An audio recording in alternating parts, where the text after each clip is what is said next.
ಇನ್ನು ಹೊಟ್ಟೆಯಲ್ಲಿರುವಂಥ ಪ್ಲಾಸ್ಟಿಕ್ ದನಕ್ಕೆ ಬೈಯುವುದು ಸಿಕ್ಕಿದಾಗ ಅವನು ರಸ್ತೆಯಲ್ಲಿ ಓಡಾಡ್ಕೊಂಡಿದ್ದ ಪಾಪ. ಇಲ್ಲಿ ಬಂದ ಕೂಡಲೇ ಅವನಿಗೆ ಬೈಹುಲ್ಲು ಸಿಕ್ಕಿತ್ತು ತಿನ್ನಲಿಕ್ಕೆ. ಬೈಹುಲ್ಲು ತಿನ್ನುವಾಗ ಮೆಲ್ಕು ಹಾಕುವಾಗ ಅವನೇ ಆಗಿ ಹೊಟ್ಟೆಯಿಂದ ಪ್ಲಾಸ್ಟಿಕ್ಕನ್ನು ತೆಗೆದು ಹೊರಗೆ ಹಾಕಿ ಬಿಟ್ಟಿದ್ದಾನೆ ರಾತ್ರಿ. ನೋಡಿ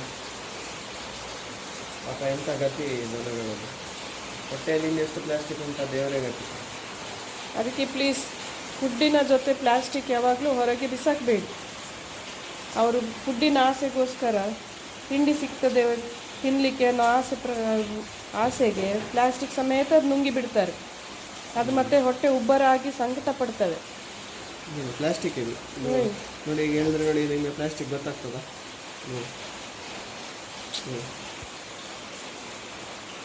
ತೊಳೆದು ತಂದದೀಗ, ತೊಳೆದು ತಂದಾದ್ಮೇಲೆ ಪ್ಲಾಸ್ಟಿಕ್ಕನ್ನು ಕ್ಲೀನ್ ಮಾಡಿ ತಂದದ್ದು ನೋಡಿ.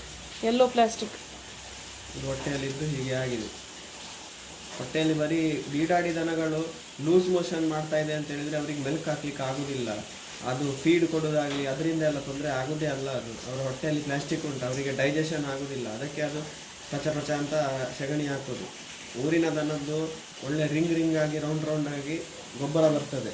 ಆದರೆ ಈ ಹೊಟ್ಟೆಯಲ್ಲಿ ಈ ಥರ ಕಲ್ಮಶಗಳು ಸಿಕ್ಕಿಬಿದ್ದಿರುವ ಕಾರಣ ಅವ್ರಿಗೆ ಮೆಲ್ಕ್ ಹಾಕ್ಲಿಕ್ಕೆ ಆಗೋದಿಲ್ಲ, ಡೈಜೆಷನ್ ಸರಿ ಆಗೋದಿಲ್ಲ. ಅದಕ್ಕೆ ಗೊಬ್ಬರಕ್ಕೆ ವಾಸನೆ ಬರೋದು ಮತ್ತು ನೀರಾಗಿ ಗೊಬ್ಬರ ಬರೋದು. ಇಷ್ಟು ಪ್ಲಾಸ್ಟಿಕ್ ಒಂದು ದಿನದಲ್ಲಿ ನೋಡಿ ಅವನ ಹೊಟ್ಟೆಯಿಂದ ಬಂದಿದೆ. ಸ್ವಲ್ಪ ಹುಲ್ಲು ಸಿಕ್ಕಿದ್ರಿಂದ ಇನ್ನು ಯೋಚನೆ ಮಾಡಿ.